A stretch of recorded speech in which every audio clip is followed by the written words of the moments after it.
Morning. This is case D13-481-723-C, Heather Schonewald versus Cole Cloninger. Counsel, state your appearances, please. Good morning, Your Honor. John Keller, bar number 6012, on behalf of Ms. Schonewald, Your Honor, who's present. Good morning, Your Honor. Kirsten Hubbs, bar number 11816. I'm here on behalf of the defendant, Cole Cloninger, and he's present today in the courtroom. Okay, thank you. Your Honor, we'd ask for the exclusionary rule, and it's also a closed hearing, I believe. All right. Today, hold on, let me grab a pen.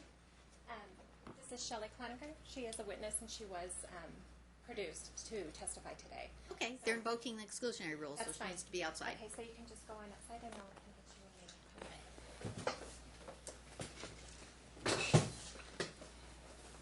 you Okay, are you ready to go? Your Honor, the only issue we have is that, and this has been something that we've been complaining about in the case from the get-go, is on late Thursday night at a trial on Friday that's actually continuing today in a different courtroom. I received bank statements for 2018 that were not produced any time during the discovery, despite not only multiple requests, but as they pointed out in their pretrial, threats to go to the discovery commissioner. Thursday night, I receive bank statements for 2018. So we're asking that any reference to those or any production of those be excluded because they were not produced in a timely manner during discovery in this case. Well, this court generally upholds unless there's some extraordinary reason, this court does uphold the trial management order, so.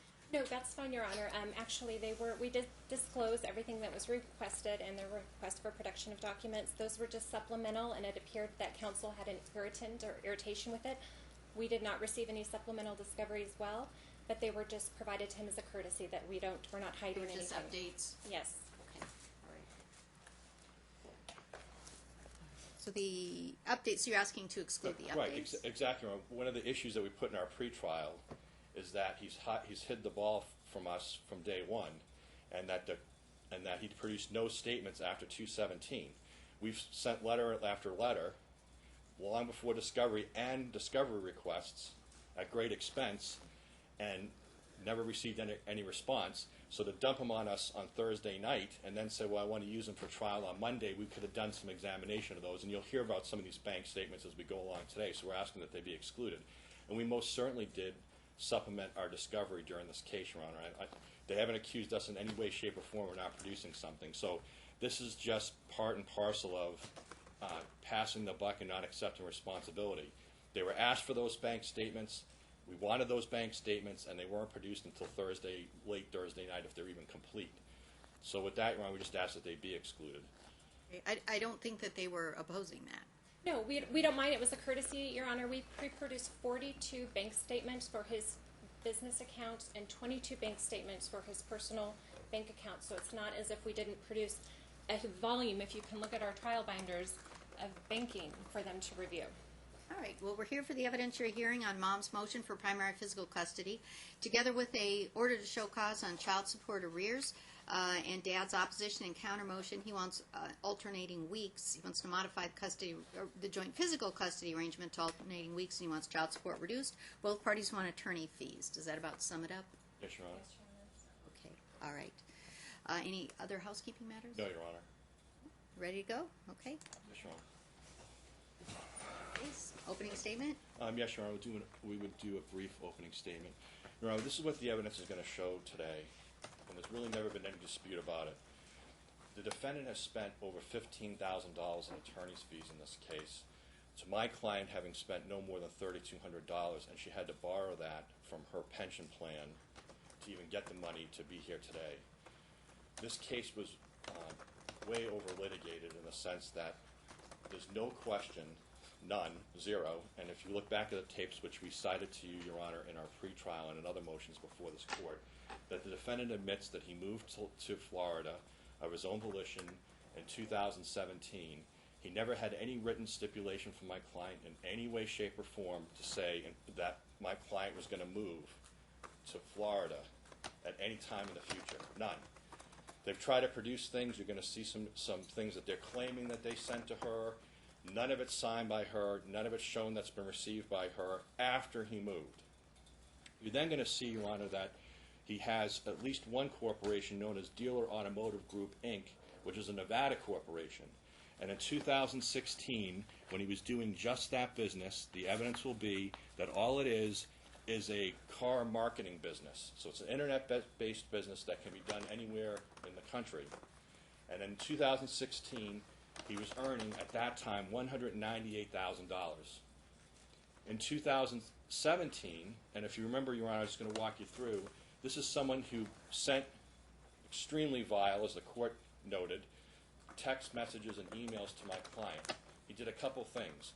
One is he threatened to come back here and ask for joint physical custody, to do a week-on, week-off so that he can spend half the time with his wife in Florida, who lives there, by the way, and half the time here with the kids when it's convenient for him.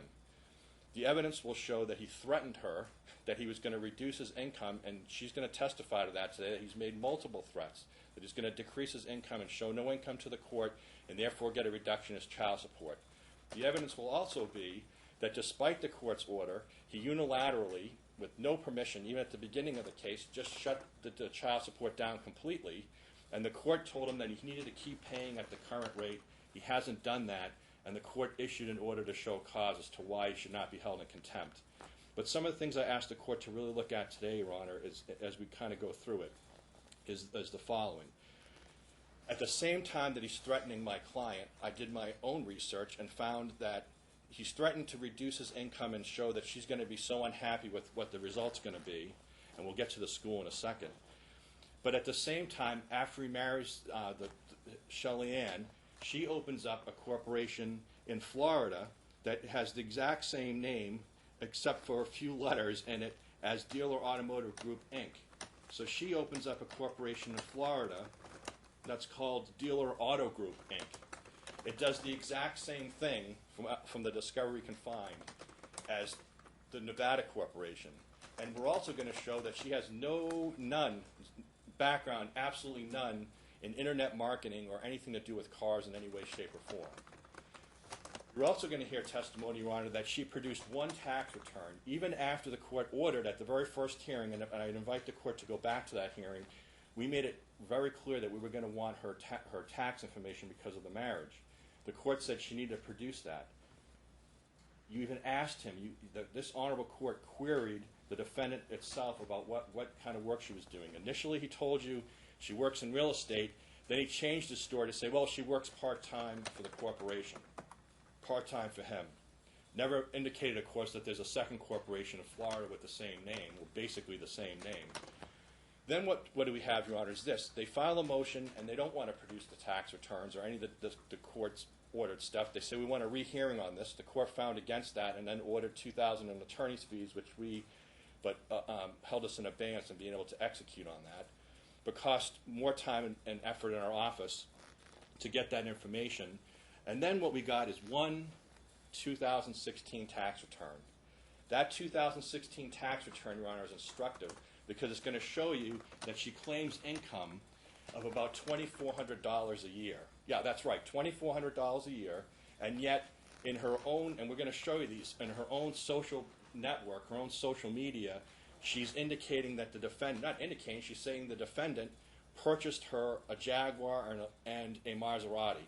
And the story has been, oh no, that Jaguar and Maserati were bought before the marriage and they're hers and I don't have anything to do with it. Well, the bank records that they actually deigned to give us, and you're going to see today, are going to show that he's paying, and he had been paying even prior to the marriage, out of his own account for the Maserati automobile, month after month, until mysteriously we stopped getting any records after January of 2017. None. No records at all until Thursday night. They wanted to dump records on us a couple days before the trial. And you're going to see, Your Honor, on the records that we did have, some very interesting things.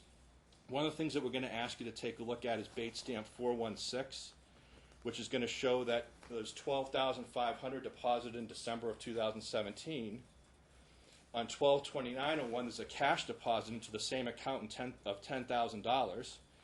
On Bates Stamp 422, you have a profit and loss statement for the Nevada Corporation that shows that $8,700 per month is paid to the two of them. But none of that includes, when you look at these bank statements, and again, Your Honor, my client's been at an enormous economic disadvantage in this case, enormous disparity. is that there's all kinds of money being withdrawn out of cash, transferred to other accounts, spent on gas and things like that, that it's very hard to track what you could even call a business expense as opposed to a real expense. But here's the thing, Your Honor. He agreed to pay $1,850 in child support a month. Agreed to it. In 2017, okay, here's the story. 2017, he claims that he had this massive reduction in his income, and he can't afford to pay what the court ordered him to pay, right? What he agreed to pay. Not even what the court ordered him to pay, what he agreed to pay. His 2017 tax return, instead of being filed as a joint filing married, it's filed just as him singly, right? His wife now, who's going to come in and testify today, has never produced a 2017 tax return, right? So we don't know what she earned for 2017. We do know that he earned the amount of $176,073 reported income in 2017. And that's giving him every benefit of the doubt of not being able to go behind any of these records to look at the deductions and everything he made and really be able to say, hey, look, Judge, in addition to that, there's lots of income that for family court purposes, like car payments, for instance, that he's writing off, that for family court purposes would be included for income for child support and everything else. At the same time that he's making these claims, he somehow inflates the value, who my client's an employee, right, so we know exactly what she makes. And last year she made $76,000. She's going to testify to that. You're going to hear from her. We've already supplied them pay stubs, and her FDF has been filed with the court with their pay stubs attached in every way, shape, or form. So what you're going to be left with at the end of the case, Your Honor, is simply this. You're going to be left with an unclear picture as to exactly what he earns, which is exactly what he intended. That's what he intended to do all along in this case. And how do we know that? Because he put it in writing to my client on multiple occasions and told her, that's what I'm going to do. And his FDF doesn't match up with what he claims now. He says he's on track to make $84,000 a year. I'm asking the court to just consider these things and what the evidence will show. In 2016, he was fully based in Nevada, and he made $198,000 in 2016. Right?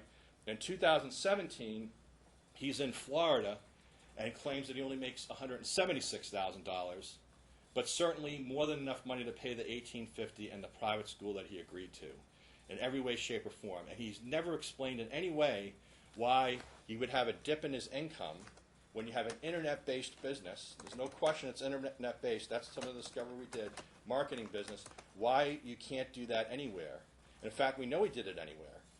You're going to hear some red herrings today, Your Honor, that my client supposedly, and we're going to have the absolute knockdown proof on this. She had a job offer. We never denied that. She had a job offer in 2016.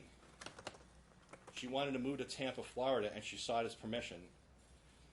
And he shut her down. And we have that in writing. And you're going to hear her testimony about that, the efforts that she made, why she wanted that job, how it would have been better. And he shut it down. Initially led her along, strung her along like he was going to go ahead with that. And then we're going to show you that he shut it down. You'll hear about the attorney that she had involved in that part of the case. You're also going to see some other things, Your Honor, that I'm going to ask you to take a look at. Is when you come into court, you have to produce a prima facie case. This case, as the court knows, and I know that it's opening statement, but if the court will give me some latitude, from a legal point of view, if you're claiming that you're not making the money you were making before and your child support should be adjusted, you bear the burden. And what ultimately happened in this case is after we chased him and we chased him and we chased him and we wrote letters and we sent discovery and we sent subpoenas and more discovery, and my client can't afford to pay it, but we were in the case and wanted to help her, it's like, you know what, let him prove it. Let him come into the court and show the court what he's actually making in this case, right? Rather than us chase him around, let him prove it. Let him prove that he spent, and he admitted this at the very first hearing, he spent no more than 45 days with the children in 2017. The court said that if you found that he spent 45 days with the kids in 2017 under Rivero, she should have primary custody. And that his only defense was that he had to prove fraud. He had to prove, so he has to prove by clear and convincing evidence, we suggest to the court and put in our pretrial, by clear and convincing evidence that my client committed fraud and somehow got him to move out to Florida, right? That's his burden. If you follow the legal analysis, prove that you only had your kids 45 days because my client got you to move out to Florida under false pretenses, and his case is that somehow she did that so she could get more child support, even though he agreed to pay the $1,850 prior to that. That's his case, and he's not going to be able to meet that burden in any way, shape, or form. In addition to that, Your Honor, even if you came back here and said, well, I'm going to give him some more visitation time when he's here in town as opposed to when he's in Florida, and we don't have any clear, we have no idea when he's in Florida as opposed to here. We don't really know. We have no idea where Shelley Ann is, except maybe what they might testify today, and you'll have to take that with whatever credibility you give it. We have no idea where they live. But we do know this. He has a burden under the case law in Nevada to show that any change to the kid's schedule, and in this case a radical change of a week on, week off, is in the best interest of the kids. And he's not going to be able to show that, and he hasn't produced any evidence to suggest that in any way other than bald assertions that that's better. And we definitely think it's better for him because he wants to spend at least half the time in Florida. So it may be better for him, it may be better for Shelley Ann, but they haven't produced anything to suggest that it's better for the kids. I'd also leave you with this, Your Honor.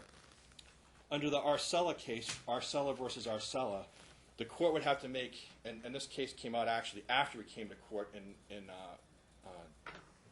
I believe right after we came to court. It came out December 26th. It gives a list of like 9 factors under Arcella as to changing the kid's school. The evidence is going to be that the kids are excelling at this Christian school, that they have A grades, that they're doing extremely well, that they're very well situated at that school. They have lots of friends. They're involved in activities. And he's going to have to prove to you, Your Honor, right? He's going to have the burden to say that I need to take them out of the school that I agreed for them to be in and that I've been paying for and put him into some unknown public school, which they don't even name.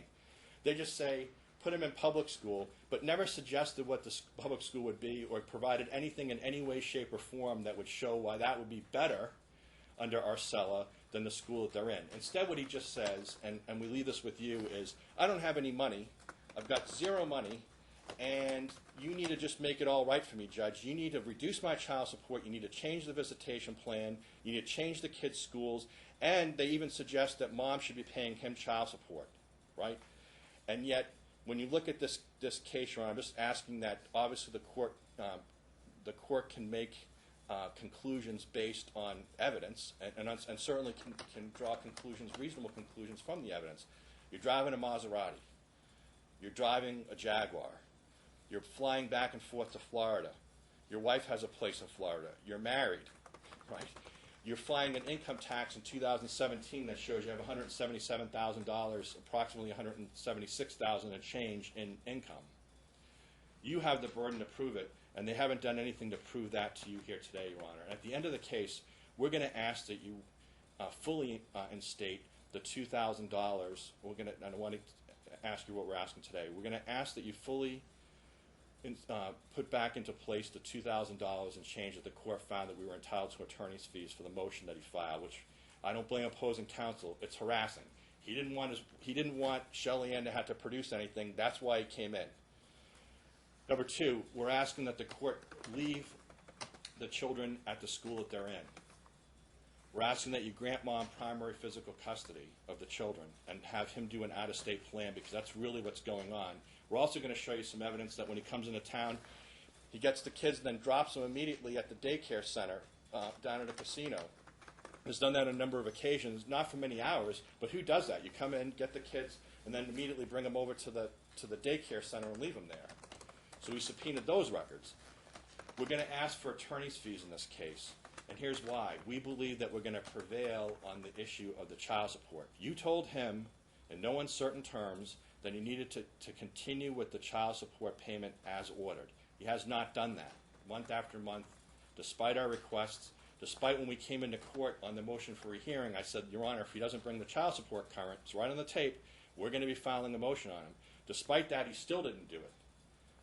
So we're going to ask for those attorney's fees in this case, and we'll obviously file a Brunzell brief and we'll show you an itemized bill.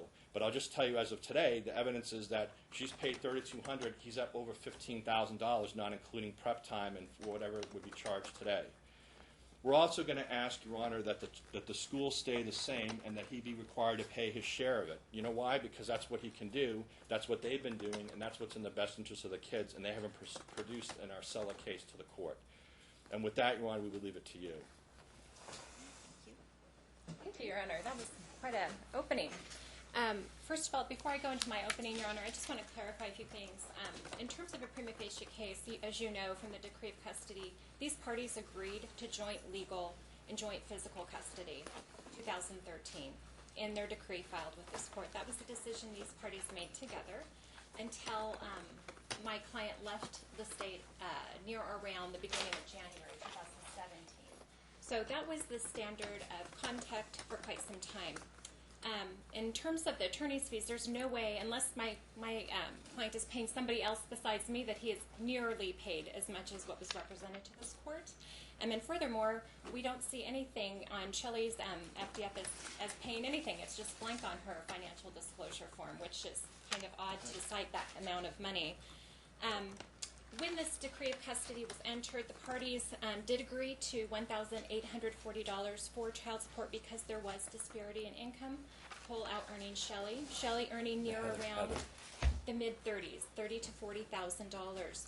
If you look at Shelley's FDF filed with this, or excuse me, I keep calling her Shelley, Heather's FDF filed with this court, you will see that she earns near around $62,000 in her annual salary and bonuses out quite extensively at $26,000. It's bringing her well above $84,000 a year. To say that Cole never has provided options for schooling is not true as well. He has reached out to Heather on multiple occasions, telling her that he could no longer afford the private school. I know, as his counsel of record, even provided 2 options for public schools and provided it to her counsel. And we've included 2 schools in our pretrial memorandum for the court today. In terms of the vehicles, this has been an ongoing story about a Maserati and a Jaguar. And unfortunately, I wasn't here at the first hearing, Your Honor, but I did see extensive discussion about these 2 vehicles. We were able to produce the lease agreements. One was entered into in 2012 by Shelley, not Cole, and no longer have this vehicle at all. And the second vehicle was entered, it was a lease agreement by Shelley, not Cole, entered near around 2015, and they do not have that vehicle at all anymore as well, is what we will show the court. And in terms of his payment on the vehicle, he made payments on that vehicle when he did not have one and shared that vehicle with his fiancée and his wife. It was her vehicle at the time. But given all that, I'm going to go ahead and go into our opening. And we're here today to oppose the plaintiff's motion to take physical custody of the party's 2 minor sons from the defendant. It's quite simple to say that it is not in the children's best interest to remove them from the care and custody of their father, who is active in their day-to-day life. All day long we see in family court people who perform sometimes in a lackluster manner. In this case we have a father who's risen to the occasion, representing that parenting is more important to him, and to be with his sons is more important to him than to have his job in Florida. Once he knew what was going to happen and that his custody was at stake if he did not come back, he returned here, Your Honor, and is working his business that he had on the side. You will see that Cole did move away to Florida, but with the intent and desire that his boys would follow suit at the end of the school year. This was discussed with Heather multiple times, between Shelley and Heather and Cole and Heather. We do have information where Cole continually tried to reach out and have Heather reach some type of written agreement, but there was no response on her end. We do see that Cole offered to pay more money while he was away for that school year, while he waited for Heather and the boys, and we do see that Heather took that money. She was okay with receiving more money because he knew it would be hard for her in his absence while he was settling in Florida. The plaintiff clearly supported the defendant's move and demonstrated various times to the defendant and to his wife that she would be coming to Florida in the near future. The plaintiff is now arguing that she is the de facto physical custodian. The defendant asked this court, Cole asked this court to stop the plaintiff from asserting Rivero because she was complicit in the move in and of itself. We have multiple text messages where she talks about all of them and their new life together in Florida, representing that she was part of this grand plan. Then she turns around to attempt to harm both Cole and his wife later when her trip to Florida doesn't tend to work out the way that she wanted. She did have a boyfriend, Your Honor, in Florida. She went and visited this boyfriend and mentioned a couple times that she would move toward the northern end of Florida, knowing that Cole and Shelley were situated in southern Florida, and Cole not happy with that. He wanted the family together and close. Once those plans didn't work out for Heather, that's when things got choppy between the two. And you see Heather refusing and not answering Cole as he's requesting to have the boys over the summer months multiple times. So defendant, fearing that he's going to lose custody of his boys, informed the plaintiff that he would be returning to Las Vegas in written correspondence on or about September of 2017. He informs her that he will have to take a hit on his income to return to Nevada, but to him it was worth it to him. The plaintiff obviously does not feel the same. She in fact asked the defendant not move back to keep his job, even though she clearly was attempting to take custody away from the defendant. It appears that the plaintiff is more interested in the defendant's child support than having the boys the defendant in the boy's life daily. So the defendant has returned to Las Vegas and is diligently working his own business that he has had to run on the side for about 4 years. It has been his only consistent form of income. He has worked on and off with dealers to augment his income, but he has had this business for 4 years, Your Honors. He is asking this court to potentially allow him more freedom to travel week on, week off, and believes with the flexibility he will be able to produce more income over time. And the defendant will have time today to testify to Your Honor about how he conducts his business and why that travel might be beneficial. So he can earn more money, which is, it seems, what everybody really wants, is more money to be here.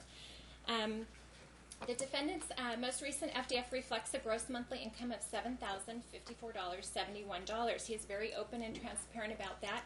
He's been back here 7 to 8 months, and he's been working his business, and he's projected, if we were to project out, that's what he might earn this year through his side business. He's asking for a modification of child support be made as to the party's current income. It's important to note again that Cole did not know that there was an opportunity for him to even modify child support. He felt that once your child support was established, you had to wait 3 years. He has been counseled that if you have a 20% change in income, you may request a modification to this court, and he's going to provide evidence of that with his banking that we've brought forward today, and his tax returns and his profit and loss for both companies mentioned. It is true that he does have another company. His wife, Shelley Ann, did open a company October 2017 in Florida. This is not a secret, and that company, its profit and loss has been reported to this court, Your Honor, if you wanted to impute it to him. He's going to explain to this court why he did that.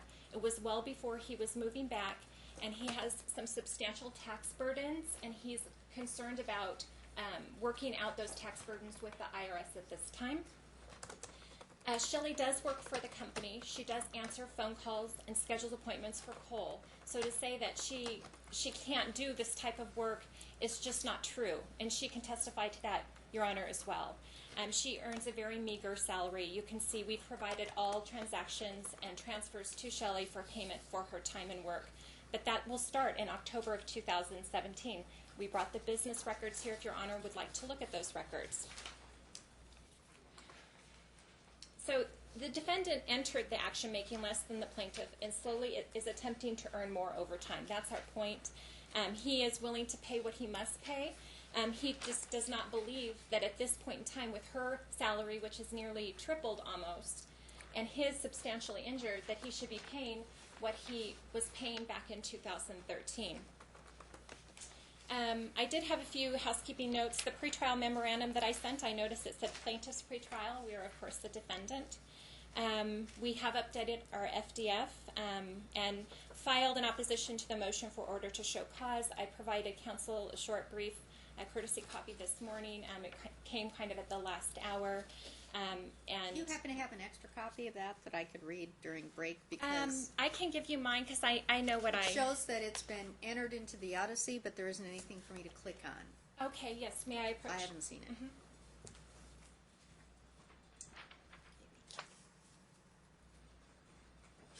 Is it there yet? It is now. Oh, it's now there. I Oh, can have okay. it back. Sorry. It's Yeah, there he now. said it wasn't there would be this here for morning. you, so I was not sure. Okay. And I guess one more note for housekeeping. In terms of when you blend a trial, Your Honor, with a hearing on a motion, do you stagger it or do one before the other? And how would you like to address that? Or you mean the order to show cause? And Yes. Is that something you want to do after the trial today? Yeah, because we have different burdens here. No, actually, Mom's moving party on both.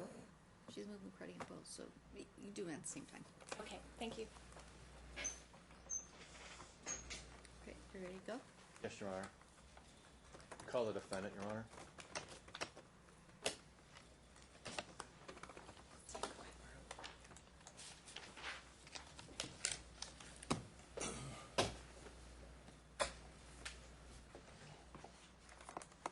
Please stay standing, raise your right hand.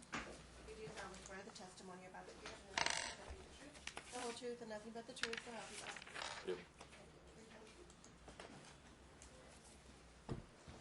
Please state your name, spell your last name.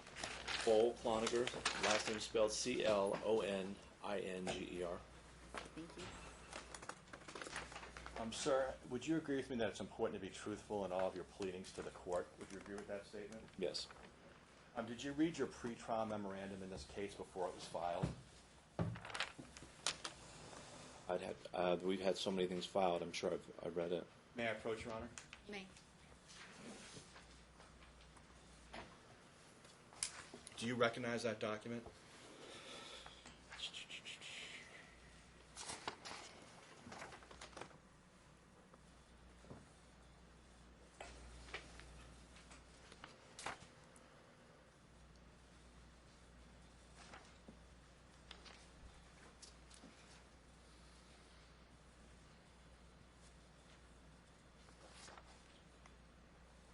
Yes. And that was a document filed on your behalf, is that correct? Yes. Okay. I want to read this one section to you. For now. It says, the parties, this is line 1. Counsel, you have to go back over Sure. there. I found that the transcript doesn't really pick up. Okay, I'll just ask this one. You made a representation to the court through your counsel as follows. Page 2, line 1. The parties also agreed that they would share joint physical custody of their boys. See decree, page 411-13. It is important to note to this court that sometime in calendar year 2015, Heather approached Cole to inform him that she was considering applying for a job in Florida and wanted to relocate with the boys to Tampa, Florida. Cole at first did not want Heather to move, but later conceded to the move. Heather decided on her own accord not to relocate out of the state at that time. Familiar with that statement? Yes. Isn't it true that she received the job in Florida and you refused to let her take the boys and move to Florida? Isn't that true? That's not true. What happened, sir? Is that your answer? Is no? Well, it's a combination of things. If I can explain. Well, no. Yes or no? Did you give her written permission to move to Florida and take the boys when she received that job offer in 2015? Yes or no? Eventually, yes. May I approach, Your Honor? You may. I'm going to approach with what is our Exhibit 3, 8 stamp 31.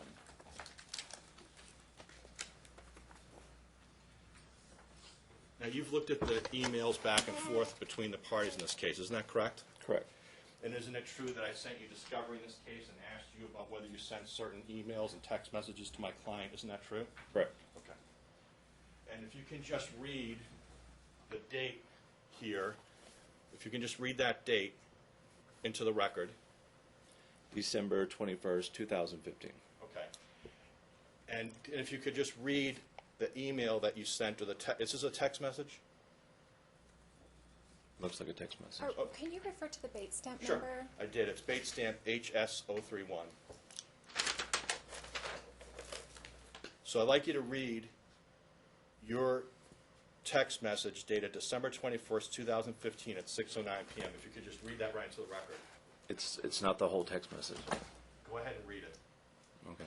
Stayed working there. Quit because I could not afford to pay you and my bills at the pay they were paying me. You just don't get it. You and your attorney are 100% wrong.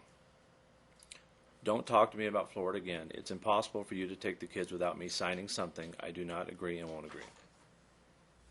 And you in fact sent that text message, isn't that correct? Correct. And isn't it also correct that in fact at the time this was being discussed, my client had Mr. Tillman ready to prepare the stipulation in order to let her move to Florida? Isn't that true? No idea, sir. And isn't it true that you don't have any text message after December 21st, 2015, any email or text message, any written communication saying that my client could move to Florida and take the kids for that job, correct? Isn't that true? I'm not sure, to be honest with you. There's so many text messages. Well, you'd agree we've been in litigation now for like, what, 7, 8 months, right? Isn't that true? Correct. And didn't I send you discovery and ask you to do a diligent search of all text messages and communications that would support your claim that my client agreed to let you move to Florida and she was going to come down there? Didn't I ask you to do that? Isn't that true? True. Okay. And isn't it also true that we've represented to you from the beginning that if you had any proof that she had agreed to move to Florida, that you would produce it to us? Isn't that true? I'm Correct? producing it. That's true. I'd like you to, now you would agree with me that you were already, according to your own motion with this court, you were already moved back to Nevada in November of 2017. Isn't that correct? Correct. Okay. And in fact, there were quite a few emails sent by you to my client where you're pretty hostile about coming back to Nevada to live. Isn't that correct with my client? Isn't that true? I sent emails that I was coming back, yes. Okay. So, and you'd agree with me that this second corporation that was opened up in Florida, what's that second corporation's name? Dealer Auto Group, Inc. Okay, so Dealer Auto Group, Inc. is opened up in Florida in October of 2017, correct? Correct. And you also have the Nevada corporation. What's the name of that corporation? Dealer Automotive Group, LLC. So Dealer Automotive Group, LLC. And you'd agree with me that the text messages and emails you're sending in October of 2017 to my client are telling her that when you come back, she's in for a big surprise because you're going to be paying a lot less in child support. Isn't that true? Isn't that correct? I don't know the exact dates of the email you're referring to. Well, let me ask, do you recall sending text messages and emails to that I sent effect? that because I would have had to resign from my job there to come back, sir, and it would have been less money I was Okay. making. Well, my question, I didn't ask any of that, and you can have your own attorney deal with that. My question is, there was no doubt that you were sending text messages and emails in October of 2017 where you told my client that she was going to be receiving a lot less in child support, correct? I don't know. Yes or no? I don't know the dates. Okay, You'd have alright. to show me. I don't know. Okay, you don't know. I don't know the exact dates of the And I just want to message. make sure that it was just a coincidence that you came back in November, but that in October of 2017, your then wife opened up a Florida corporation with basically the same name as the corporation here in Nevada. That's just a coincidence, correct? Yes or no? I wouldn't call it a coincidence, sir, and we provided everything to the court for that corporation as well. So it's not a coincidence. In fact, the fact is you opened up that second corporation so you could show this court that you had decreased income. Isn't that true? Not true at all, sir. Isn't it true that your now wife was on social media posting pictures of luxury cars and saying they were gifts from you? I don't see my name on there, sir. So your answer would be no. Is that correct? I didn't gift those, sir. No. Have you seen those pictures? Yes, sir. Take a look.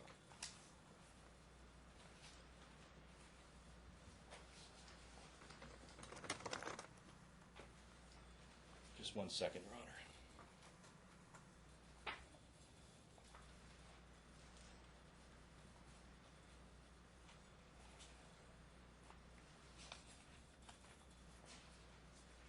By the way, did you see that letter that you sent, that was sent from the dealership down in Florida on your behalf? Yes, sir. And that said that you worked all the way there through the end of November. Isn't that correct? No, sir. October 31st is my last day of work. Okay. They did give me a commission check that arrived. What's the letter say? You have it, sir.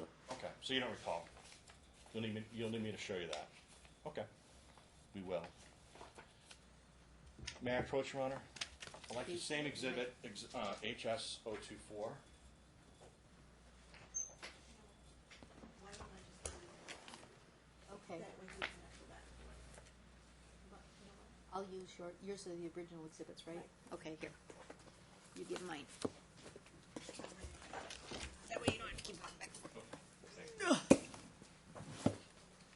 This is. Just close. No, okay. If you can go to exhibit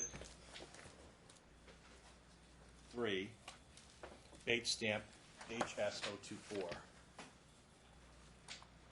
Exhibit 3. Your Honor, just to make things easier, I don't have any objection to any of their exhibits, and I'm assuming, other than the one that I spoke about, their new supplement for 2018. So I'd ask that all my exhibits be admitted. I'm fine with that, Your Honor, as well. I think we have the exact same exhibits, except maybe less Oh, good. child It's less care, scary so- then. We'll have 6 Yeah, inches. so we are fine. I'm fine. All right.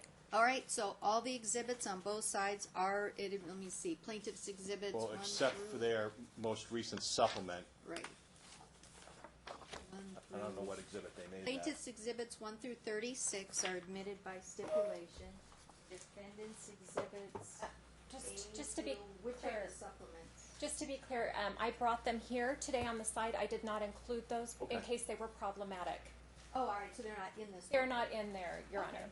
Exhibits A through J, I guess JI or J2 or whatever that is. Double J. Double J. Those are admitted by stipulation. Okay. I was going to just another housekeeping measure. I don't know if we might be open to entertaining. Are we going to have 2 directs, or would you just like, since they're going to be the same witnesses, to just do our cross and direct blended? Do you want to do your? Do you want to reserve your cross for your direct? That's fine. I can to make it easier. Do you have any objection to that? No, Your Honor. Okay. All right. Thanks. Go ahead, counsel. So I'd like you to look at HS 024. Are you there? Yes. Okay. Have you seen this picture before? Yes. And what's the picture of? My wife and a car. Okay.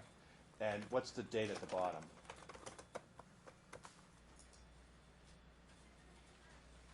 See where it says May 22nd, 2016. And the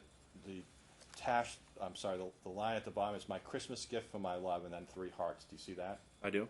Were you her love in 2016? I was her boyfriend at the time. Let me ask you this. Isn't it true that you've been making the Maserati payments out of an account in your name? Not all the payments. I've made a few, yes.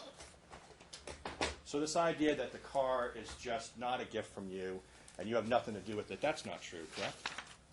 Right? I don't understand that. I don't understand the Question, question. yeah. The question is simply this. You're coming into court today and claiming that you don't have any money to send your kids to Christian Cornerstone. Isn't that correct? Yes or no? That's not true, sir. Okay, so I you- said No, let me finish. I said that if I had to come Hold back, on, I we have would. to let him finish asking a question so you know what question you're answering. And counsel, I'm sorry, what was that bait stamp a minute ago with the pictures? Your Honor, I just want to remind my client to just answer only Okay. the question Okay. asked at today. Thank you. It's HS 024. 024. Okay, thank you. Let me ask it this way. You've seen your wife's 2016 tax return, right, that you produced in my office? Would you agree with Yes. that? Okay.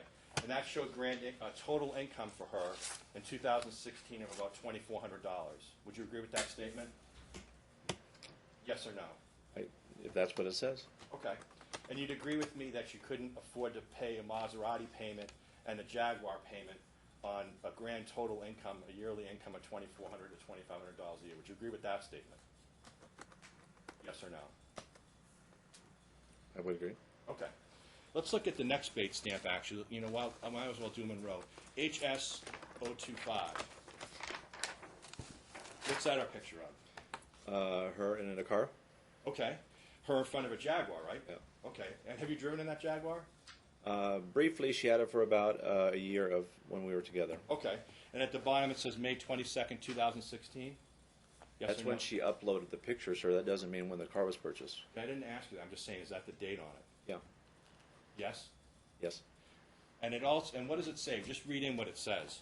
It says my second gift, Jaguar Vegas Life. And you were dating her at the time, right? Yes or no? Not when she purchased. Not when she made the lease. No. You also made these lease payments through your account too, is that correct? A few. A few. That's your best test. A few would mean two. Did you make more than two payments? Yes. Let's go to exhibit number 21. HS 021. Nope, it's going to be exhibit 21. Oh, okay. And the first Bates stamp is 370.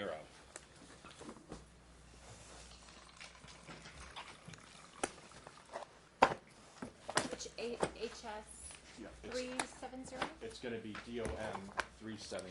Oh, mine, DON, okay. So it's exhibit 21. This is a Bank of America checking account, right? What's the number on it? Are you at exhibit? Yeah, I'm at 21, but Okay, there's go to the some- first page of exhibit 21. Okay. All right. You there? Yes. Okay. So what's the highest level of education you've completed? 2 years of college. Okay. Where did you go to college? Clark County, or Salt Lake Community College and Utah Valley. Okay. And you're familiar with contracts, correct? Is that yes? Yes. And as a business person, you've prepared contracts and signed contracts, is that correct? Yes. And you've negotiated contracts, is that correct? Yes. Okay. Would you describe yourself as someone who's a fairly sophisticated business person? Yes. All right, looking at the first page of this exhibit, this is your checking account, banking account, is that correct? What is it? That's my personal. Okay, and it's Cole Cloninger, 6192 Old Rose Drive, is that correct? Las Vegas, Nevada? Correct. All right. I'd like you to now go a few pages into Bates stamp 382. So on the bottom, on the right-hand corner, go to Bates stamp 382. Okay. And on 1/30/2017, there's a $62.60 charge for Kids Quest, is that correct? Correct. Did you ever fly into town and pick up the kids and then directly bring them to Kids Quest? I'm not sure. You're not sure? I'm not sure if I flew into town and took them to Kids Quest the same day. Is that what you're asking? Okay, that's what I'm asking. You don't know. I don't know. Let's look at Bates stamp 384.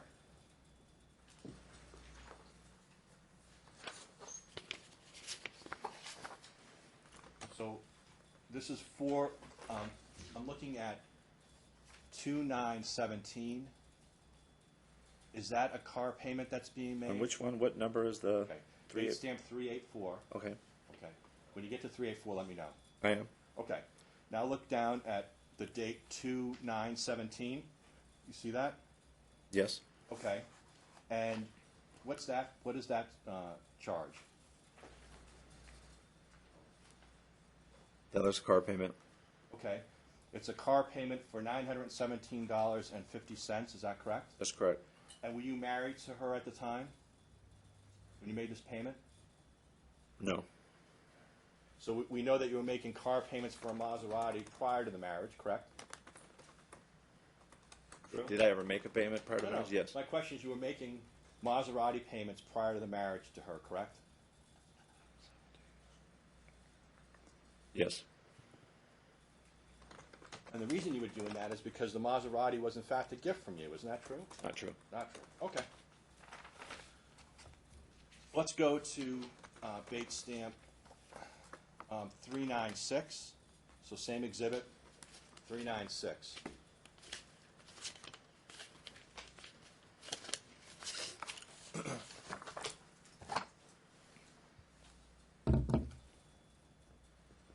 I'd like to show you 3717. There's a $917.50 payment. Do you see that? Yes, I do. Okay. And that's for the Maserati? Correct. Okay. And then down below it shows 31017. It's a Capital One Auto direct pay. You see that for $469.67. Correct. What vehicle is that for? That's the Jeep Okay. that I drive. I'm sorry, that's the what? That's the Jeep. That's my car that I drive. So I just want to make sure I understand this. The payments are being made out of a bank account. Now, let me strike it. You're not married to her on 3/7/17, right? Correct. So, and you're living here in Nevada or in Florida at this time? 317 in Florida. Okay, so you're in Florida. You're living together with her. Is that correct? Living at her mom's, yes. Okay. Living together in Florida, and you're making 2 car payments, one of which is the Maserati. Is that correct? Not every payment, but I have made payments, correct. Let's go to Bates stamp 405. Now, let me ask you something. Would you agree that up until Thursday night, the last statements that I had from any of your bank accounts, whether they be personal or business, would have stopped in January 1st of 2018, correct? January, February, I don't know that. You don't know. I don't know after that. Well, I gave her all of our bank records. It was up till, it was I think up till I'm just. you have it up until June. right. Well, we gave them everything they requested up until the date we responded to the Right. production. Let's look at Bates stamp 405.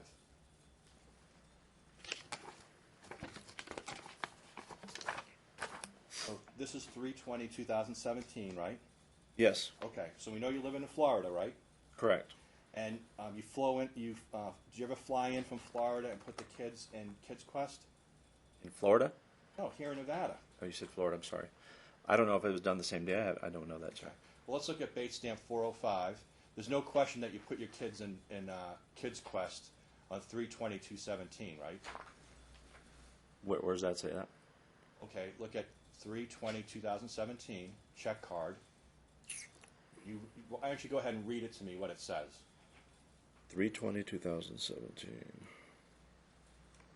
Oh, say Kids Quest, $25. Okay, and you'd agree with me that you paid them because they took your kids, right? Had your kids there, right? Yeah, for an hour, it looks like.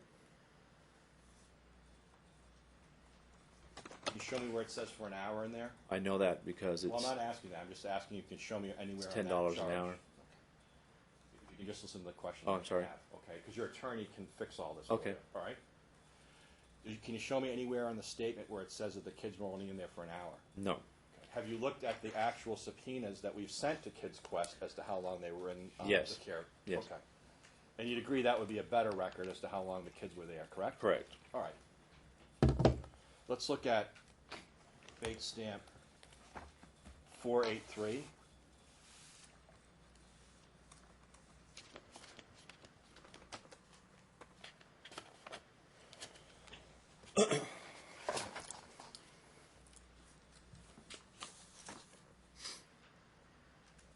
And when you get there, let me know. I'm there, sir. Okay, so here's 11/13/2017, right? $917.50. What's that for? It's a car payment. Okay, for the Maserati? 11/17. Yes. Okay. Already back here, living in Nevada at that point, right? Yes or no? Yes. Okay, according to your own testimony, right? You're already back here, right? We'd have been back maybe a week. Yes. Where's the Maserati? Was that down in Florida? Yes. With your wife, where she lives, right? She was back here at that time. The truth is your wife lives in Florida, isn't it? Not true. Okay.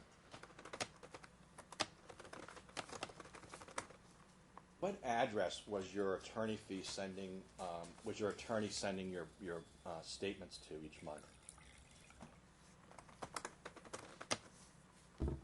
My statements. Yeah. You paid your attorney on a monthly basis? Email. You would email it to me?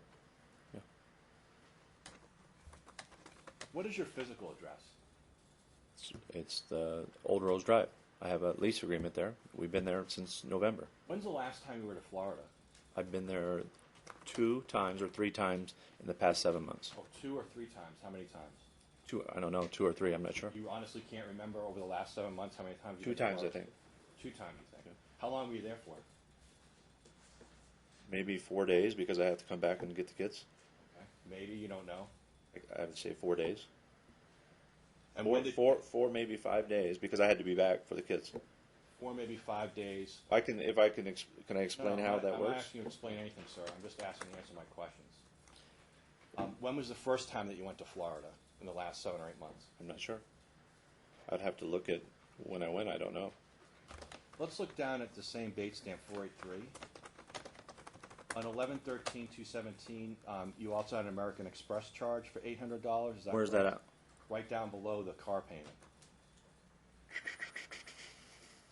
Right? Yes. Let's go to date stamp 491.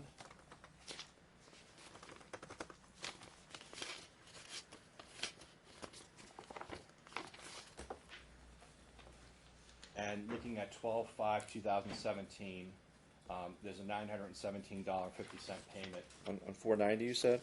491. Oh, 491. Okay. On 12/5/2017, there's a $917.50 payment. Do you see that? Yes. Okay. Again for the Maserati. Yes. Okay, that's the Maserati that's down in Florida, right? Correct. Okay. And when did you stop making Maserati payments? She no longer has a Maserati, so I don't know what exact date of that is. But What month was it? That was probably. I'm not sure, to be honest with you, sir. Would it have been after I we didn't. came to court and brought up the issue that you suddenly got rid of the Maserati? Well, she didn't have the Maserati anymore. It was a lease. She has a GMC now. Okay, let's try the question I asked you. What month and what year did she stop having a Maserati? I don't know that exactly. You'd have to ask her, sir. Okay, you have no idea. I don't know the exact day, to be honest with you. Do you know the month? I don't. Was it in 2018? I believe so.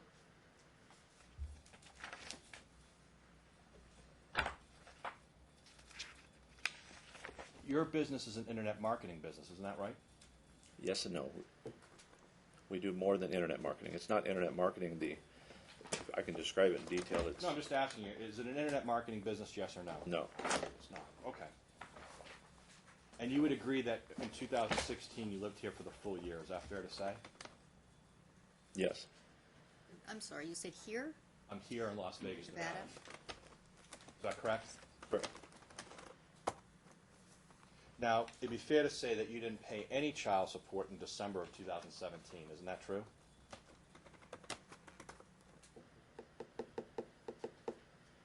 I believe that's true. Let's look at Bates stamp 405.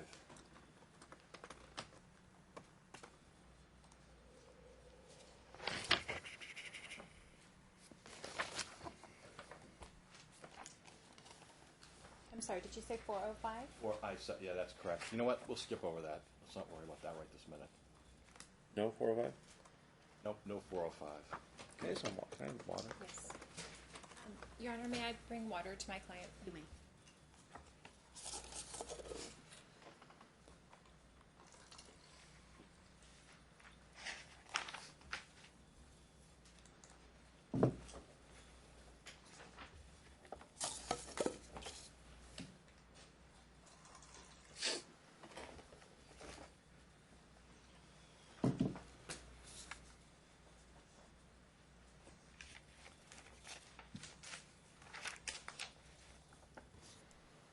Thanks. How much did your wife make in 2017? How much income did she make? In 2017, Yeah. I believe we produced that to you. I'm not sure off the top of my head. Are you talking about from Dealer Automotive Group? I'm talking about total. You'd have to ask for that, sir. Okay. You didn't file a joint tax return with her for 2017, correct? Is that yes? Separate. Separate return. But no question that she works with you in the business, isn't that correct? That's correct. Let's look at Bates stamp number 29. Just number 29? I'm sorry, exhibit number 29. Let's go there.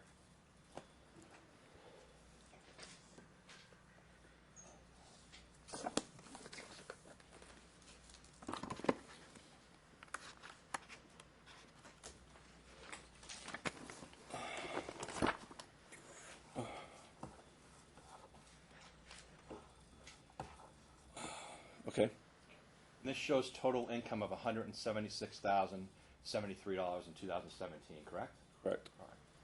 You'd agree with me that you were able to pay for Christian Cornerstone School, making a total of $176,073 a month, right? You'd agree with that statement, wouldn't you? At that time, yes. And at that time, according to you, you were also working in a car dealership. Is that right? That's correct. Okay. And you would agree with me that there's lots of car dealerships here in Las Vegas, Nevada, correct? Correct. All right. And you could be a car salesman and do your business as an internet marketer here in Nevada, correct? No, not true. Not anymore. Not anymore. Okay. Let's take a look at exhibit number 34.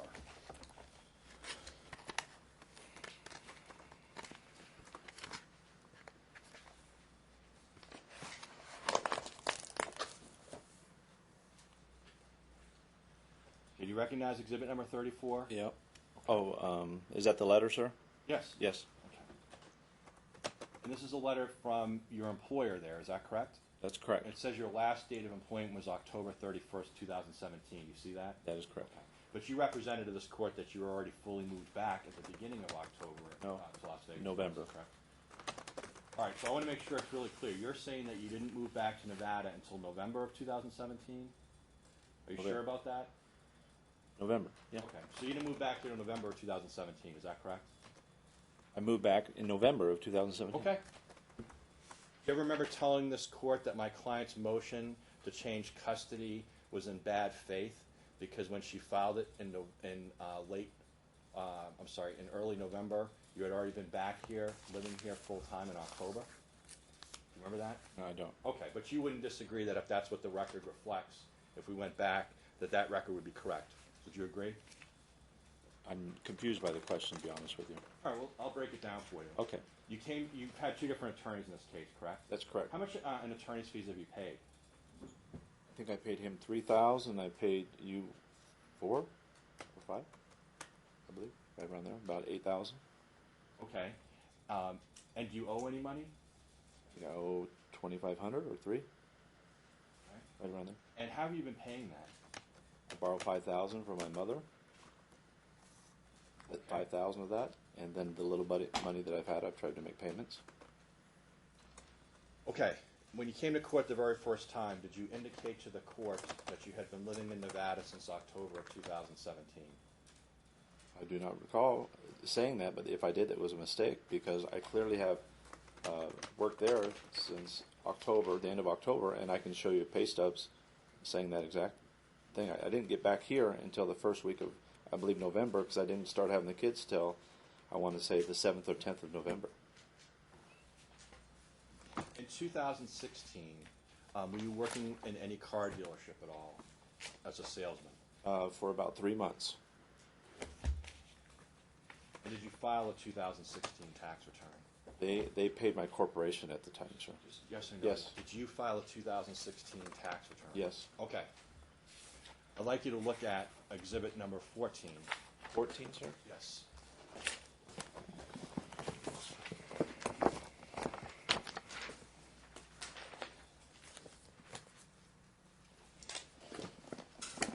That big stamp on that? Sure, date stamp 0003.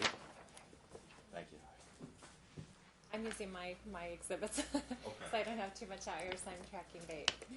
All right, do you see your 2015 tax return?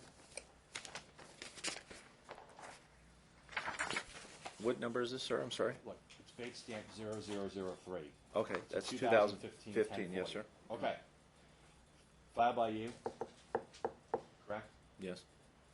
It shows total income of $184,795 for the year 2015. Is that correct? Correct.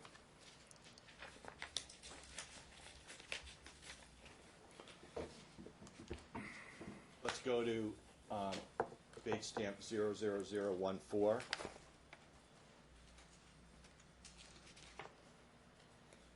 This is your 2014 tax return.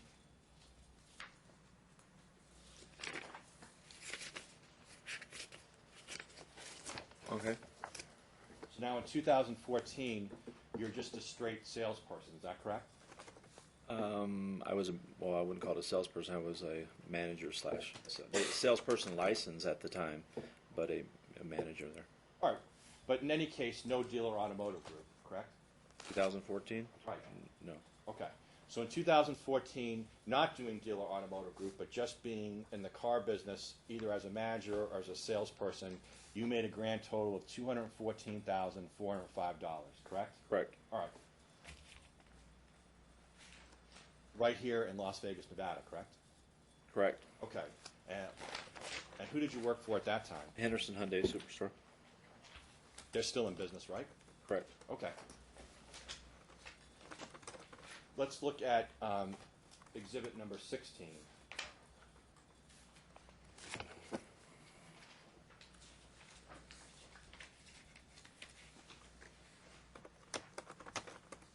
Have you seen your wife's 2016 tax return? Yes. Okay. And what does she declare as her total income for the year 2016?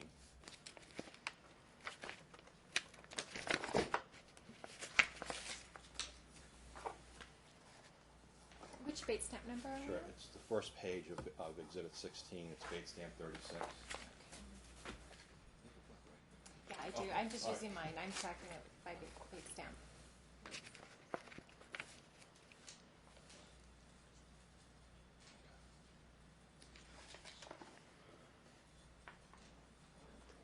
Do you recognize this document? Yeah. Uh-huh. Okay. Can you read into the record how much your wife claimed for total income in 2016? Her gross income or her taxable income? Which? Because it shows rents that she received that year. Let's go to page 1, Uh-huh. which is bait stamp 00036, and it shows a total income. What's it say? Combine the incomes in the far right column for 7 through 21. See that box right there? 22? Yes. What's it say? 2439. You believe that she made a lot more than $2,439 in 2016? Yes or no? Yes, I would Okay. think she made a little bit more than that. Okay, how much did she make more than that? in I think 2016? DAG paid her. My company paid her. I want to say in 2016. I'd have to look at the exact records, but I want to say 8,000 Okay. or 8,500 or 8,600. And you'd agree with me that if your company in fact did that, then it should be reported on her tax return, right? Yeah. And yet inexplicably it's not, correct? It doesn't Right. look like that yet. And isn't it true that you realize that there's payments that is supposed to be made to her in 2016, your profit and loss statements from Dealer Automotive Group that aren't reflected on any tax return by her? Isn't that true? That's true. Okay. That's the same reason that in 2017 she hasn't produced the tax return, correct? Is because it would show that she's not in any way reporting the income you give her. Isn't that true? You'd have to ask her that, sir. I have to ask her that. Okay, but I'm asking you. Are you aware that as her husband, that you're giving her income she's not reporting? Again, that's between her and her tax person. That's not me. I don't. Is that your best answer to me under oath? I mean, it says right here it's not reported, so I don't know what happened and why it wasn't reported. You'd agree with me that that you control the profit and loss statements. You're the one that prepares the profit and loss statements for Dealer Automotive Group, correct? Correct. And how about the other company? What's the name of that company? I again? do the books for that too. Yes. Okay, what's the name of that company? Dealer Auto Group Inc. Okay. So you do the books for him, correct? Yes. And you agree that you're a convicted felon, correct? 21 years ago. Yes. For fraud, right? I don't know if that was the charge fraud. Irrelevant. It wasn't. I withdraw it. Let me ask it this way. But you'd agree with me that the accuracy of those profit and loss statements, the court would have to believe that you're being accurate, correct? Yes. Let's look at Exhibit 17. Let me ask you, did you ever threaten my client, the mother of your kids, that you were going to tell the judge you weren't making any money, you were going to decrease your child support? Did you ever tell her that? You would have to look at what I said. I simply said my income would decrease. That's all. If I had to come back to Vegas, I'd be walking away from a job there. I don't know exactly what was said. If you want to show me what I said. Would you agree with me that you've made I no wouldn't. efforts? You've made zero efforts since this case has been filed, since the first time it came to court, to get a job in any car dealership, correct? That's not true. Okay, so you have. I want to make sure I understand then, because it's for the first time today that I'm hearing. You have applied then for jobs as a car salesman or a car manager here in Las Vegas, Nevada. Yes or no? I applied, I think, on one job. When did you do that? When I got back, I tried to. So you made an effort of one place, is that correct? That's And correct. what place was that?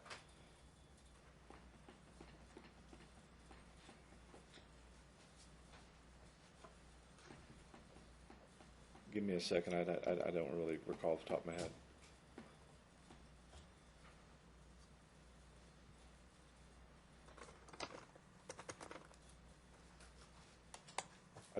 I don't recall exactly the name of the dealership. Would you describe yourself as someone with a good memory or a poor memory?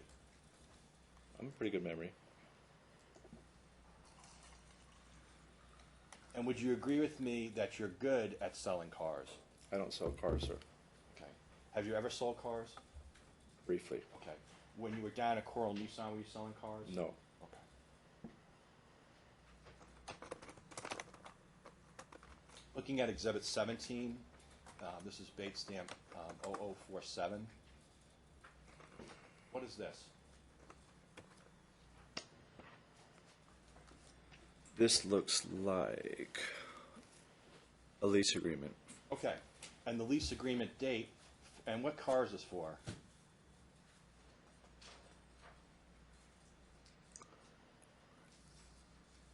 Oh no, this is a purchase agreement. Sorry, Okay. sir. So this purchase agreement is for what? My Jeep. Okay. And what's the date on it?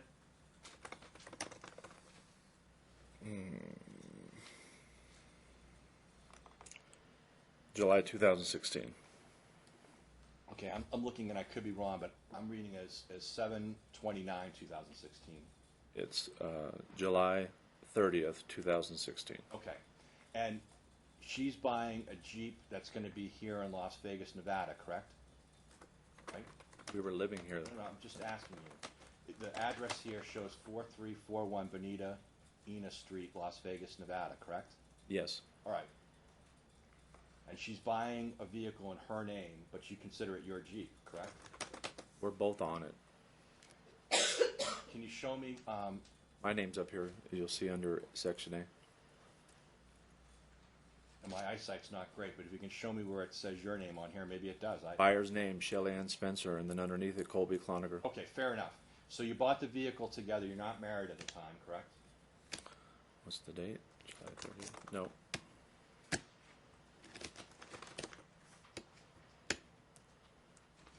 And what was the purchase price of the vehicle?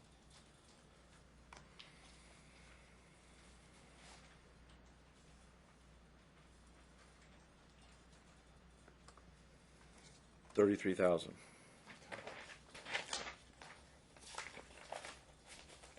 And at this time, Oh, I'm sorry. Vehicle selling price $24,986. let's go to Bates stamp 53.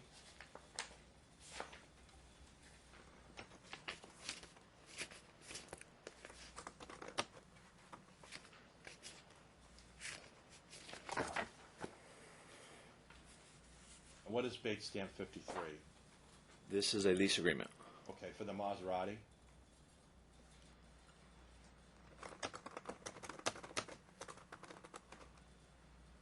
Yes. And what's the date that the Maserati was leased?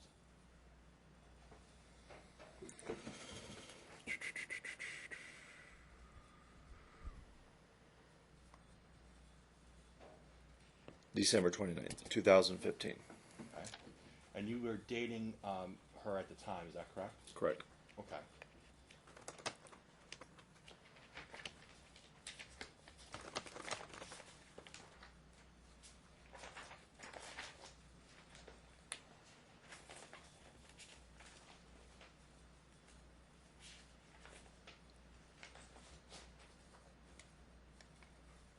Let's look at Bates stamp 6-1.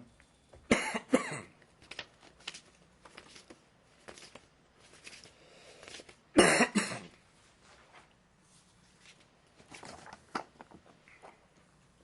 you recognize this document? Yes. How do you recognize it? Looks like a lease agreement.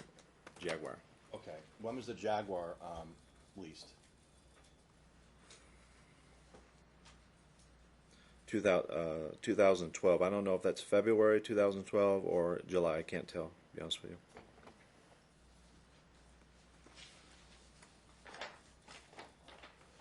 how much was the monthly payment?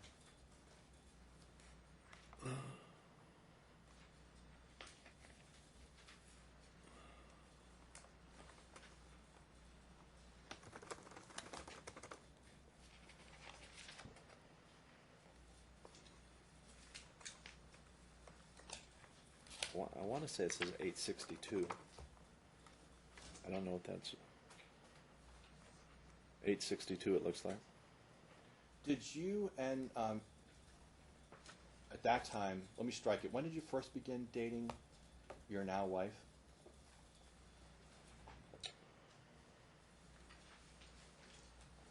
I want to say January of 2014. And you I agreed think I met her in December of 2013. And did you meet her here or in Florida? Here. Was she living here? At the time I met her, I don't know if she was living here or vacationing here. I don't recall exactly. I think she was staying with a friend at the time when I met her. When did she start living here? You would have to ask her that, sir. I'm just asking you. I mean, you're dating her from that period of time. I don't know right? when she started living here, sir. Okay. When did you start living together?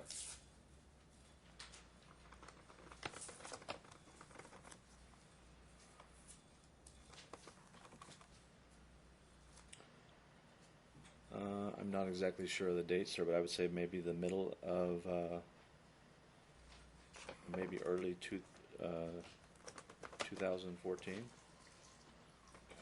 That's a long time ago. I don't remember exactly the day. And does all of her family live in Florida? Yes. Does she have any family here in Nevada at all? No. And where in Florida is her family from? In the Fort Lauderdale, Coral Springs area. And when you chose to move to Florida yourself, where did you move to? We stayed in a room in her mom's house. Okay. And I probably wasn't direct enough. Where exactly in Florida? Coral did you move Springs. to? Well, actually, it's called Margate. I'm sorry. It's on the outskirts of Coral Springs. Okay. And the reason that you moved to Coral Springs, Florida, and to live in her mother's house is because she wanted to move to Florida. Isn't that true? Right? I'm sure she would like to be by her family and move to Florida, yes. And that's why you wanted to move to Florida, so that she could be closer to her family. Isn't that right? That's one of the reasons. You'd agree with me that Dealer Automotive Group didn't have any kind of business in Coral Springs prior to you moving there, correct? Isn't that true? Correct. You're talking about Dealer Automotive Group? You know what? I apologize. sorry. It's a little confusing for me. So when you say, ask that question again, please. I'll strike it and ask it a different way. Okay. You'd agree with me that prior to moving to Florida, to Coral Springs, Florida, you hadn't lived there before, correct, yourself? Correct. Okay. Had you ever traveled there before? Before I moved there? Yes. Yes. How many times? While I was dating her, probably half a dozen times. Okay.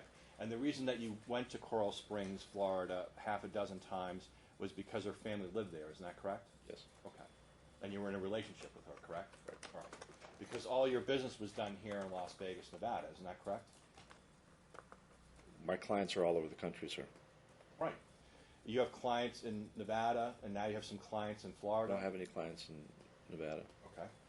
What other states do you have clients in other than Florida? We've sold clients in Florida. We've sold clients in Texas. We've sold clients. So I'd have to give you a list of different states, but several states. We've probably had, I don't know, over 30 clients in different states. Right, because you get them on the internet, right? Not true. Get them on the phone? Yes, sir. Okay. And you agree that you can call from any state, correct? Correct. The truth is, your business, whatever name it's going under, can be operated from any state in the U.S. Isn't that true? Yes or no? Partly, yes. You still have to visit the dealership, sir. You can't sell every bone without seeing them and meeting them.